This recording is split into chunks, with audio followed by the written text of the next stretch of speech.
प्यारे बच्चों नमस्कार। मस्ती वाली पाठशाला में मैं सौरभ पांडे आपका स्वागत करता हूँ। अपने पिछले वीडियो में हमने ट्रिगोनोमेट्रिक रेशियोज के बारे में देखा था और क्लास 10th में आपने जितना कुछ भी पढ़ा था ट्रिगोनोमेट्री में हमने उसको रिवाइज किया था। आज हम अपनी चर्चा प्लेन एंगल के डेफिनेशन के साथ शुरू करेंगे। तो हमारे पास है प्लेन एंगल। अब प्लेन एंगल क्या होती है? आप एक रे कंसिडर करो। रे आपको पता है, रे का एक इनिशियल पोजीशन होता है और एक एरो होता है। तो ये हमारा रे हो गया। इस रे के इस वाले पॉइंट को मैं क्या कह रहा हूँ? इसका इनिशियल पोजीशन कह रहा हूँ, ओके, या फिर वर्टेक्स कह रहा हूँ। सो ये रे अपने वर्टेक्स के अबाउट कितना रोटेट करती है, या तो एंटी क्लॉकवाइज डायरेक्शन में, और अगर ऐसे रोटेट करती है तो क्लॉकवाइज डायरेक्शन हो जाएगा, है ना। तो कोई रे अपने इनिशियल पोजीशन से क्लॉकवाइज डायरेक्शन या एंटी क्लॉकवाइज डायरेक्शन में कितना रोटेट कर रही है, कितना घूम रही है एक प्लेन में, तो उस रोटेशन के मेजर को हम एंगल कहते हैं। तो सपोज अगर ये मेरा वर्टेक्स, इसे मैं कह रहा हूं वर्टेक्स, और इस वाले रे को मैं कह रहा हूं इनिशियल रे।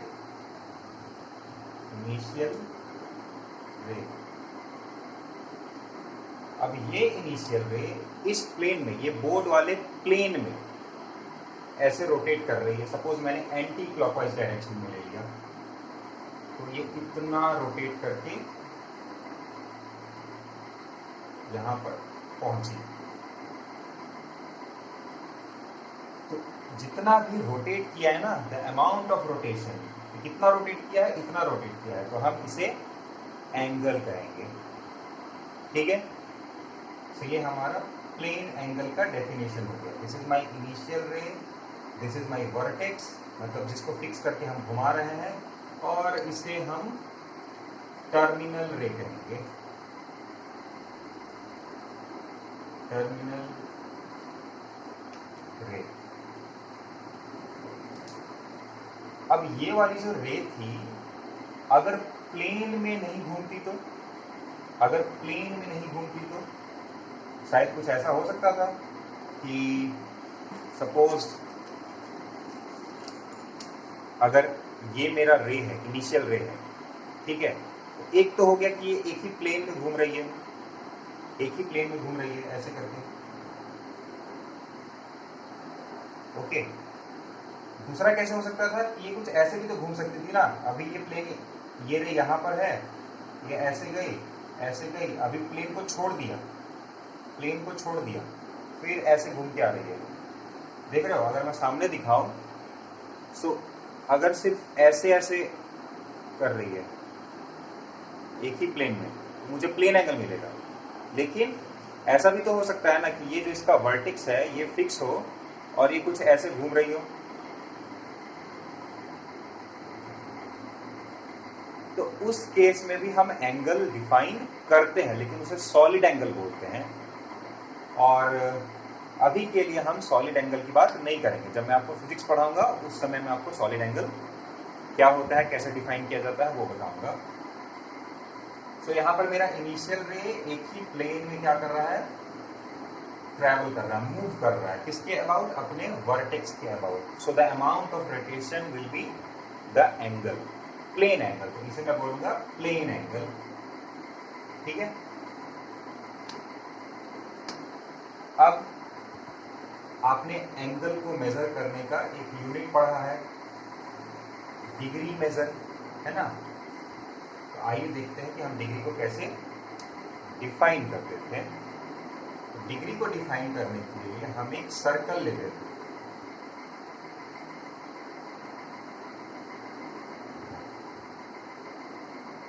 डिग्री को डिफाइन करने के लिए हम एक सर्कल लेते हैं और इस सर्कल के इस वाले रेडियस को हम अपना सपोज इनिशियल रे मान लेते हैं और ये मेरा वर्टेक्स हो गया।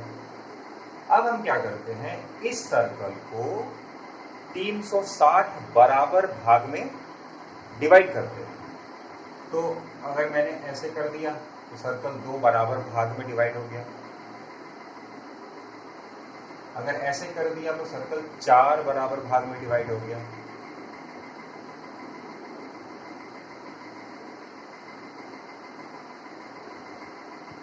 ऐसे कर दिया तो 8 बराबर भाग में डिवाइड हो गया। तो ऐसे ही करके मैं क्या कर रहा हूं, इस सर्कल को 360 इक्वल पार्ट्स में क्या कर रहा हूं, डिवाइड कर रहा हूं। ठीक है, तो सपोज 360 बराबर भाग में डिवाइड करने पर जो सबसे छोटा पोर्शन है वो ये मिला मुझे, ये वाला।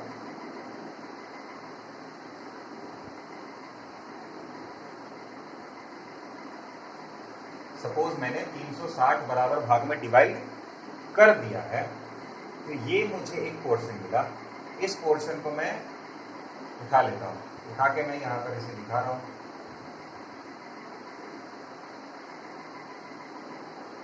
तो देखिए, अगर ये मेरा वर्टेक्स हो गया, ये सेंटर मेरा वर्टेक्स हो गया, ये मेरा इनिशियल रे हो गया और ये मेरा टर्मिनल रे हो गया, तो जो अमाउंट बनेगा एंगल का, that is going to be my 1 degree.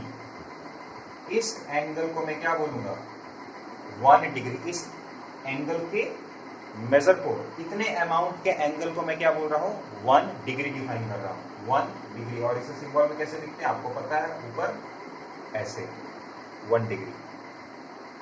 Okay, तो अगर मैं पूछूं कि अगर ये 1 डिग्री था और आपने टोटल कितने पार्ट्स किए थे, 360 इक्वल पार्ट्स किए थे, तो अगर 2 पार्ट लेता तो 2 डिग्री, 3 पार्ट लेता तो 3 डिग्री, 4 पार्ट लेता तो 4, और ऐसे करके पूरे के पूरे 360 पार्ट ले लूंगा तो कितने हो जाएंगे, 360 डिग्री, है ना। तो ये सारी बातें आपको पहले से पता है, लेकिन फिर भी मैं रिवाइज करा दे रहा हूँ। कहने का क्या मतलब है, ये मेरा इनिशियल रे था और जब ये रे घूमते घूमते घूमते घूमते सपोज एंटी क्लॉकवाइज डायरेक्शन में घूमना शुरू किया और घूमते घूमते घूमते घूमते वापस यहाँ पर आ गया, मतलब एक सर्कल बन गया, तो ये जितना रोटेट करेगा इसे हम क्या कहेंगे, 360 डिग्रीज। इनिशियल रे घूमकर एक कंप्लीट रोटेशन किया और अपने पोजीशन पर आ गया, तो कितना एंगल बनेगा, 360 डिग्री। ओके, अच्छा, अब देखिए, घूमने के 2 तरीके थे, या तो एंटी क्लॉकवाइज डायरेक्शन में जाएगा या फिर क्लॉकवाइज डायरेक्शन में जाएगा। बाय कन्वेंशन अगर इनिशियल पोजीशन से, इनिशियल रे से एंटी क्लॉकवाइज डायरेक्शन में ट्रैवल करता है तो हम एंगल को पॉजिटिव लेते हैं। मतलब मुझे इसको क्या दिखाना पड़ेगा, मुझे एक्चुअली में इसको दिखाना चाहिए plus 360, because anti clockwise direction में ट्रैवल किया है। सो एंटी क्लॉकवाइज, और एंटी क्लॉकवाइज को कई बार काउंटर क्लॉकवाइज भी कहते हैं, counter clockwise rotation, anti clockwise या फिर काउंटर क्लॉकवाइज रोटेशन। तो उस केस में हमारा जो एंगल होगा उसे हम कन्वेंशन के हिसाब से क्या करेंगे, पॉजिटिव पकड़ेंगे, और अगर क्लॉकवाइज होता है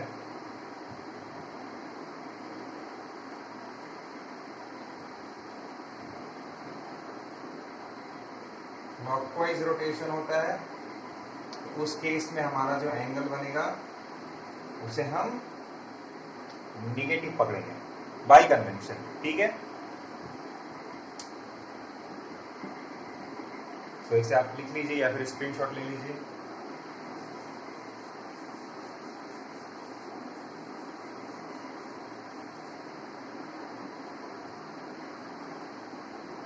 तो ये तो हो गया हमारा डिग्री मेजर, ओके। अब हम क्या करते हैं, एंगल के लिए एक नए तरह के यूनिट को देखेंगे और उसे कहते हैं radian measure of angle. Radian measure of angle.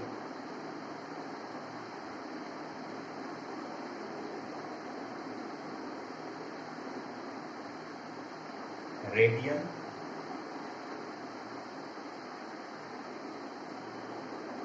Measure of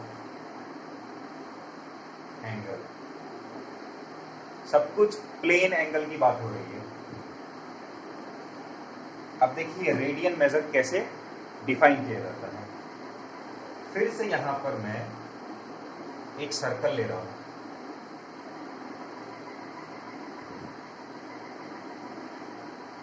ये सर्कल मैंने लिया जिसका रेडियस सपोज r है। r रेडियस का मैंने एक सर्कल लिया।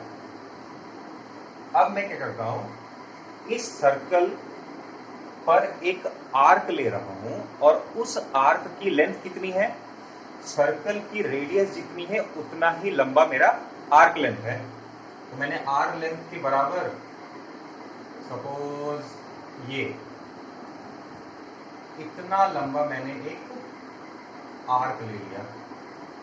इस arc suppose A B, A O B, so length of arc A B ये किसके बराबर है, रेडियस ऑफ सर्कल के बराबर मैंने लिया। तो अब इस आर्क के दो एंड पॉइंट्स हो गए ए और बी। तो ये इन पॉइंट्स को मैं क्या करता हूं, सेंटर से मिला देता हूं। वो सर्कुलर आर्क जिस सर्कल का पोर्शन है उसके सेंटर से मैं मिला दे रहा हूं। तो आप देख रहे हो यहां पर भी एक स्लाइस बन रहा है।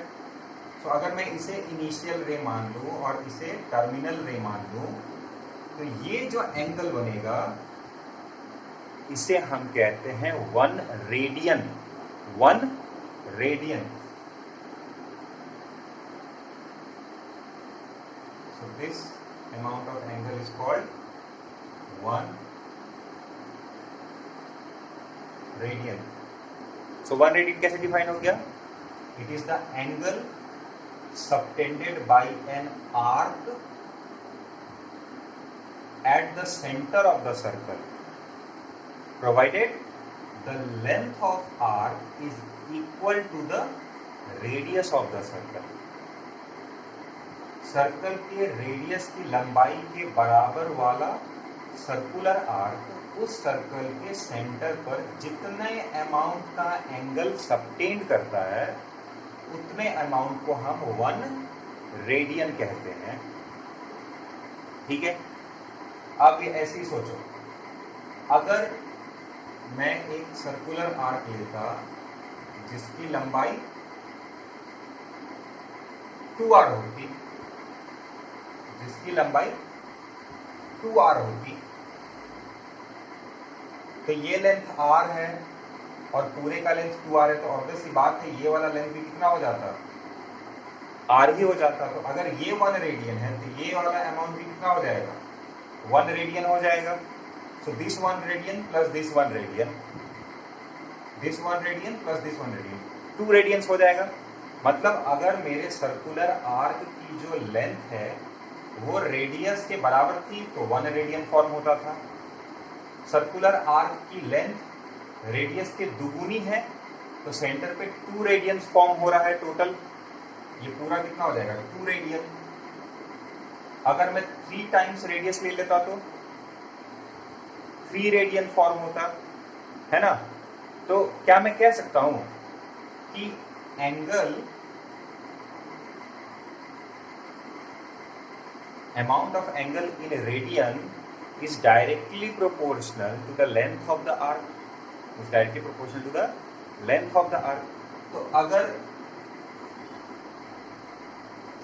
आर लेंथ था तो 1 रेडियन फॉर्म हो रहा था, 2r रेडियन था तो 2 फॉर्म हो रहा था, 2 रेडियंस, है ना।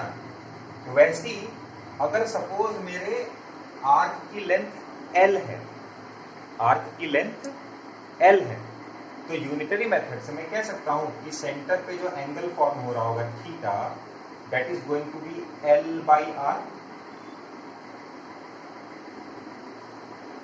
अगर l की वैल्यू r के बराबर है तो r/r, थीटा की वैल्यू 1 रेडियन। अगर l की वैल्यू 2r है तो 2r/r 2 रेडियन। वैसे ही अगर मेरे आर्क की लेंथ l है तो वो सेंटर पे कितना रेडियन एंगल सबटेंड करेगा, theta is equal to l/r। और आप देख सकते हो कि यहाँ पर मैंने theta l/r length by length कर रहा हूं, तो एक्चुअली में मुझे कोई एज सच यूनिट नहीं मिलेगा,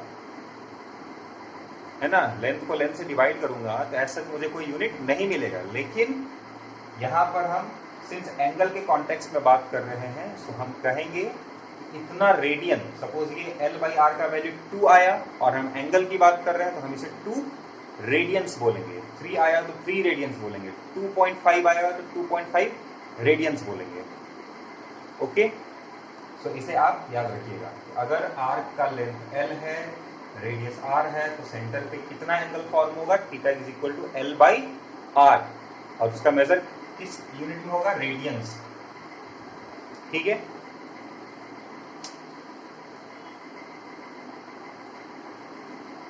अब बताओ मुझे, एक पूरा का पूरा सर्कल अपने सेंटर पे कितना रेडियन एंगल सबटेंड करेगा।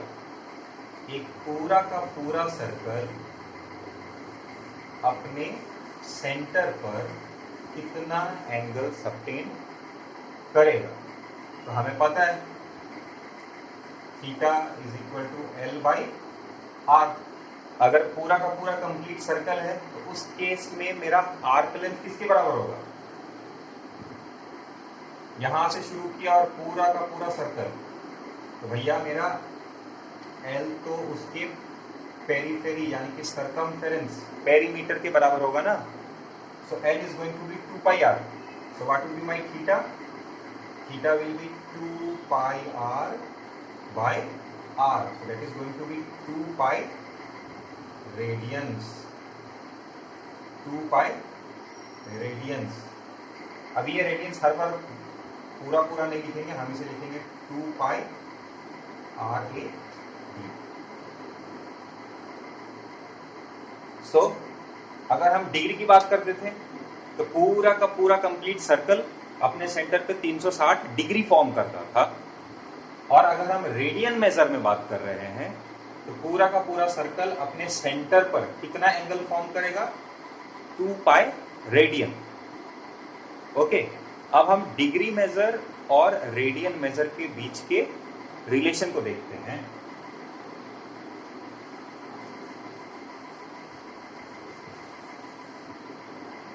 सो सेंटर पे डिग्री में कितना एंगल फॉर्म हो रहा है, 360 डिग्री, 360 डिग्री। और रेडियन में कितना वही एंगल फॉर्म हो रहा है, 2π रेडियंस। तो दोनों एंगल तो बराबर है ना। अरे ये बिल्कुल वैसा ही है कि जैसे कि मैं डिस्टेंस तो वही है, इतना ही है, तो उसको मैं अगर किलोमीटर में लिखता हूं तो सपोज अगर 1 किलोमीटर लिख रहा हूं तो अगर मैं उसको मीटर में लिखूंगा तो 1000 मीटर लिखूंगा, है ना। तो यहां पर भी वही है, एंगल तो सेम है, लेकिन अगर डिग्री में उसको लिख रहे हैं तो 360 डिग्री, और अगर रेडियन में लिख रहे हैं तो 2π रेडियन में हो रहा है ना। तो यहां से आप देख सकते हो since 360 degree is equal to 2π radian, इसीलिए 1 डिग्री किसके बराबर हो जाएगा। अगर मुझे 1 डिग्री चाहिए तो मैं दोनों साइड 360 से डिवाइड कर दूंगा।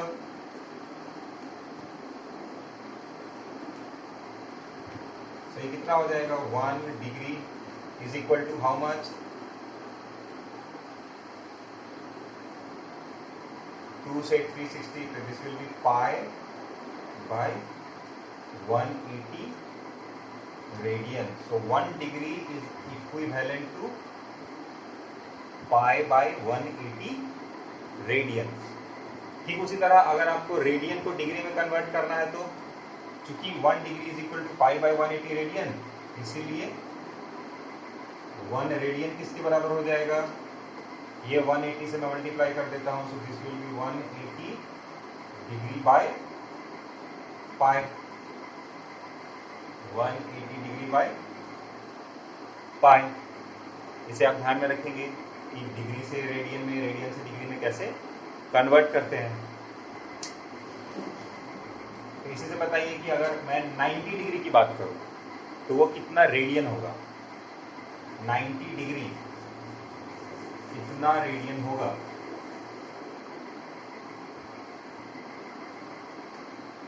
Ninety degree is equal to how much radians. Since 1 degree is equal to how much, pi by 180 radian. 1 degree इतने रेडियन के बराबर होती है, इसीलिए 90 डिग्री कितने के बराबर हो जाएगा, 90 into pi by 180 radian. So 90 180, this is gone, pi by 2 radians. So 90 degree will be pi by 2 radian के बराबर हो जाएगा. वैसे 60 डिग्री कितने के बराबर हो जाएगा, 60 degree will be equivalent to 60, और 1 डिग्री कितने के बराबर होता है, पाई बाई 180 रेडियंस. सो ये 60 180 कैंसिल करेगा, so that will be pi by 3 radians. Okay. 45 degree बताओ, 45 multiplied by pi by 180, so this will be 45 चौका 180, so pi by 4 radian. So 45 degree is equal to how much, pi by 4 radian. ऐसे आप convert कर लोगे, आसान है.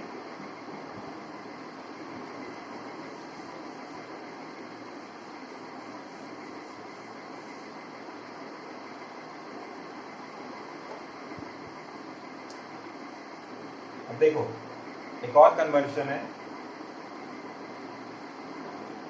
1 degree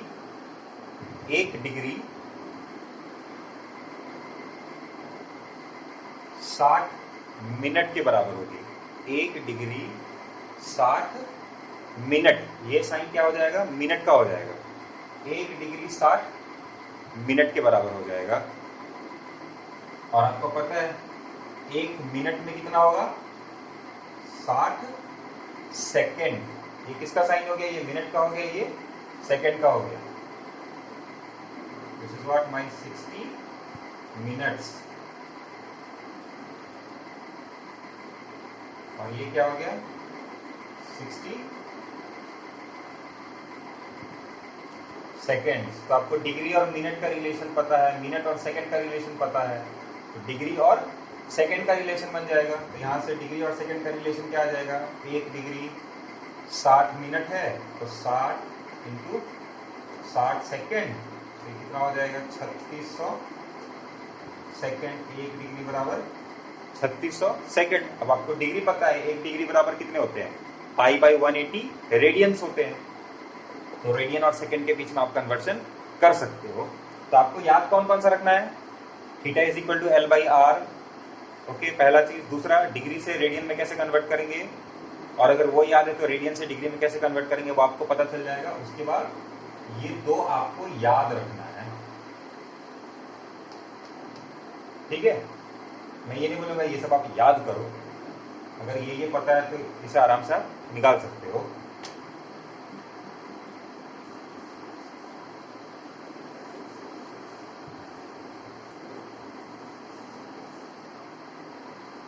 okay.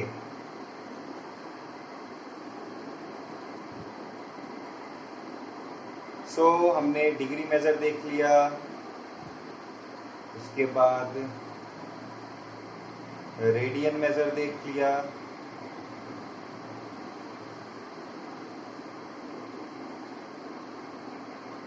Okay, अब देखो हमने एंगल कैसे डिफाइन किया था कि रोटेशन है ना। अब सपोज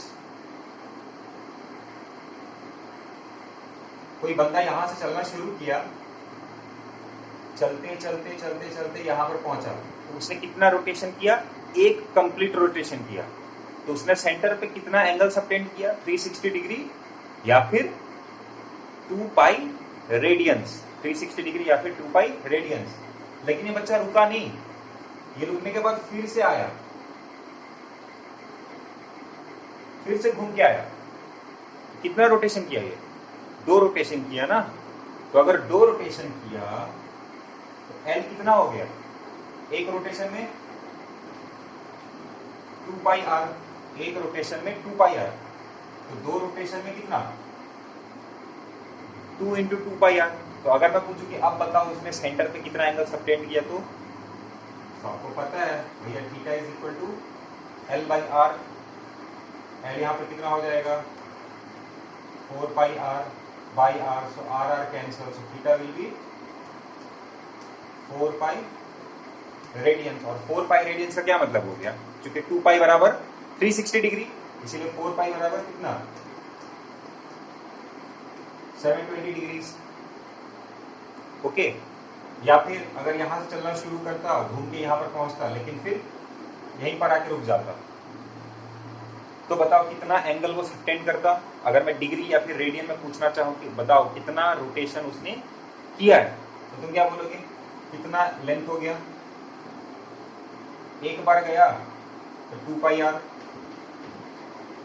प्लस फिर यहां 1/4 चला ना, 2 पाई आर का 1/4 चला है वो, तो 2 pi R by 4, so this will be how much, 2 से 2 गया, 5 पाई आर बाई 2, ठीक है, 5 पाई आर बाई 2। तो यहां से theta is equal to L by R, so L by R will be how much, 5 pi by 2 radians, ठीक है। और 5 पाई बाई 2 रेडियन का मतलब क्या हो गया, 5 पाई बाई 2, और एक रेडियन कितने के बराबर होता है, 180 बटे पाई डिग्री, सो पाई से पाई कैंसल, 90 डिग्री, तो ये हो गया 450 डिग्री, है ना। तो आप बोलोगे कि वो 450 डिग्री रोटेट किया इस डायरेक्शन में, चूंकि मैं एंटी क्लॉकवाइज डायरेक्शन में जा रहा था तो प्लस यहाँ पर लिखूंगा। अगर वो ऐसे करके आता तो, अगर वो ऐसे करके जाता तो तब निगेटिव में होता, है ना। अभी हम देखेंगे पॉजिटिव एंगल और निगेटिव एंगल। आशा करता हूं कि आपको यहां तक तो समझ में आ गया होगा। अब आओ जरा पॉजिटिव और निगेटिव एंगल के बारे में चर्चा करते हैं।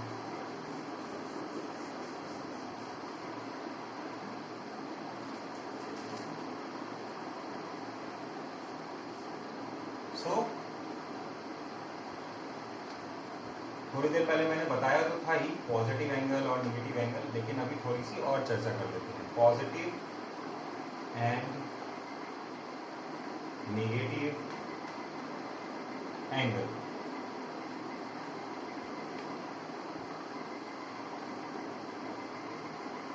तो क्या था हमारा ये इनिशियल रे था, ये वर्टेक्स था। अगर मेरा इनिशियल रे एंटी क्लॉकवाइज डायरेक्शन में जाता था, ये एरो देख रहे हो, ये एरो मुझे बता रही है किस डायरेक्शन में घूम रहा है। तो अगर ये एंटी क्लॉकवाइज डायरेक्शन में था तो हम इसे पॉजिटिव एंगल पकड़ते थे। और अगर मेरा इनिशियल रे ये था और इसने इस डायरेक्शन में रोटेट करना शुरू किया, इस डायरेक्शन में, तो हम इसे नेगेटिव एंगल बोलते थे। ये कन्वेंशन है, यूनिवर्सली एक्सेप्टेड कन्वेंशन है। एंटी क्लॉकवाइज रोटेशन के कॉरस्पॉन्डिंग जो एंगल बनेगा उसको पॉजिटिव लेंगे, और क्लॉकवाइज डायरेक्शन में रोटेशन के कॉरस्पॉन्डिंग जो एंगल बनेगा उसको अपन निगेटिव लेंगे। अब इसके हिसाब से आइए कुछ एंगल के बारे में देखते हैं। सपोज ये मेरा इनिशियल पोजीशन था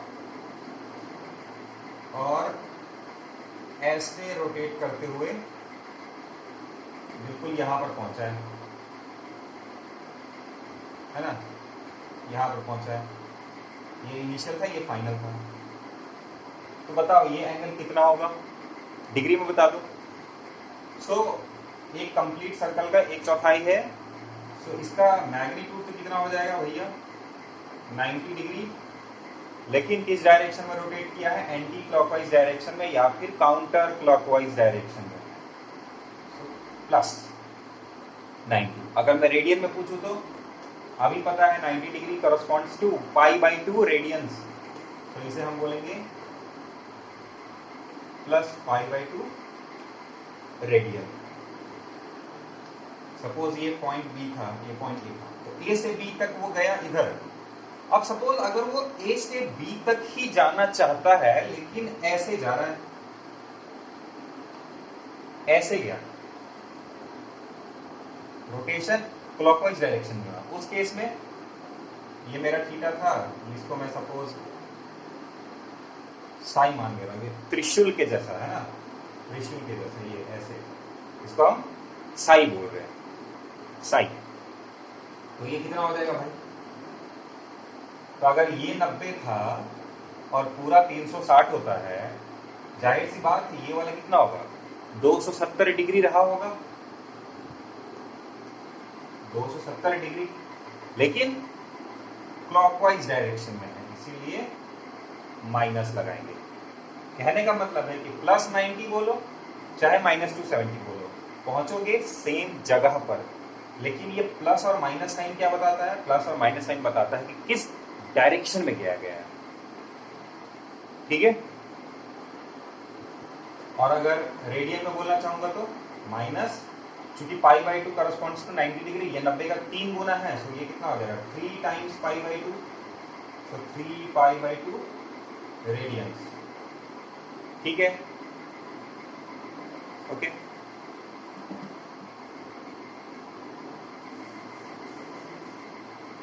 ठीक उसी तरह बताओ, ये इनिशियल रे था, ये इसका वर्टेक्स था, ये घूमा, घूम के यहां पर आया, तो कितना एंगल फॉर्म करेगा, प्लस 360 या फिर प्लस 2π रेडियंस। लेकिन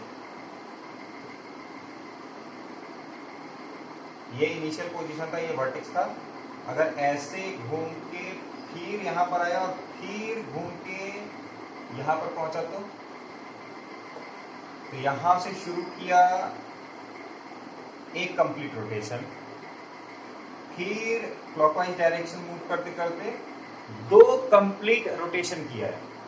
इस केस में सपोज मेरा अल्फा एंगल है, तो अल्फा कितना हो जाएगा, क्योंकि एक कंप्लीट रोटेशन में 360 डिग्री, तो 2 कंप्लीट रोटेशन में 360 मल्टीप्लाइड बाई 2,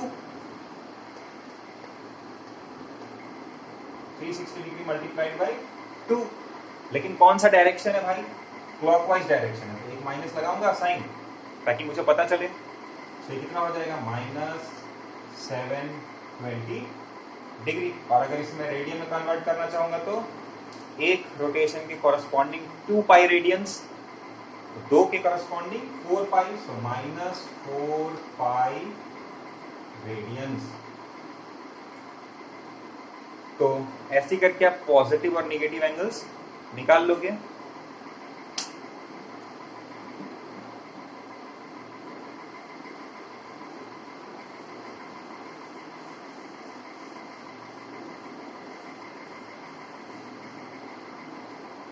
देखो कई बार आपको जो रोटेशन है वो ज़रूरी नहीं है कि हमेशा डिग्री में या फिर रेडियन में इस तरीके से दिया रहेगा। कई बार रोटेशन का जो अमाउंट होगा वो आपको डायरेक्टली बता देगा कि इतना रोटेशन किया है या फिर इतना कंप्लीट रिवॉल्यूशन किया है ना। अब सपोज गाड़ी के जो व्हीकल्स होते हैं, अब अगर वो 5 मिनट के लिए भी चल रहे होते हैं तो उनका जो चक्का होगा वो बहुत ज़्यादा टाइम्स रिवॉल्व किया होगा, रोटेट किया होगा, है ना। तो उस केस में वहाँ पर डिग्री के टर्म में बात करना या फिर रेडियन के टर्म में बात करने से सामने वाले को उतना क्लियर कट समझ में नहीं आएगा।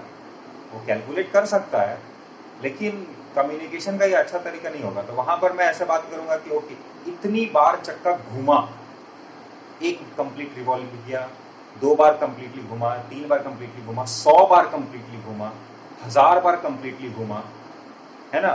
तो वहां पर हम रोटेशंस की बात करेंगे। इतना रोटेशन किया, 150 रोटेशन, 5000 रोटेशन किया, है ना।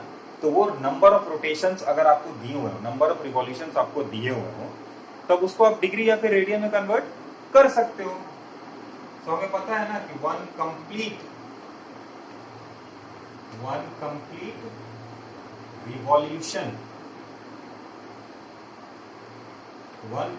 Revolution is equal to how much degree. अरे शुरुआत में ही देखा था 360 डिग्री, या फिर अगर रेडियन में बोलूं तो 2 पाई रेडियंस, इजंट इट। तो वैसे ही अगर 2 रोटेशन बोल देगा तो 720, इस तरीके से, ठीक है। अच्छा, एक और इम्पॉर्टेंट बात मैं आपको बताना चाहता हूं। पाई के बारे में तो आपको पता है ही, क्लास 10 की एनसीईआरटी में अच्छे से मेंशन किया है। मैंने कई बच्चों को देखा है कि मैं पूछता हूँ कि पाई की वैल्यू कितनी होती है, तो बोलते हैं कि 22/7, और उसके बाद मैं पूछता हूँ क्या ये पाई की एग्जैक्ट वैल्यू है, तो बोलते हैं कि यस, नो, पाई की अप्रोक्सीमेट वैल्यू होती है 22/7। याद रखना, पाई की अप्रोक्सीमेट वैल्यू होती है 22/7, ना कि एग्जैक्ट वैल्यू होती है 22/7, ठीक है। इस बात को बिल्कुल अच्छे से अपने दिमाग में डाल लेना।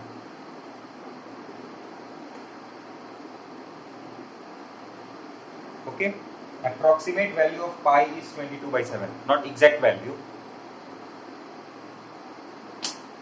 तो आज के लिए इतना ही। आशा करता हूँ आपको आज जो भी कुछ मैंने पढ़ाया वो समझ में आया होगा। अगर आपको किसी भी तरह का प्रॉब्लम है तो आप कमेंट के जरिए मुझसे ज़रूर पूछिए। अगर मेरे लेक्चर्स आपको पसंद आ रहे हैं तो वीडियो को लाइक करिए, चैनल को सब्सक्राइब करिए। तब तक के लिए बाय।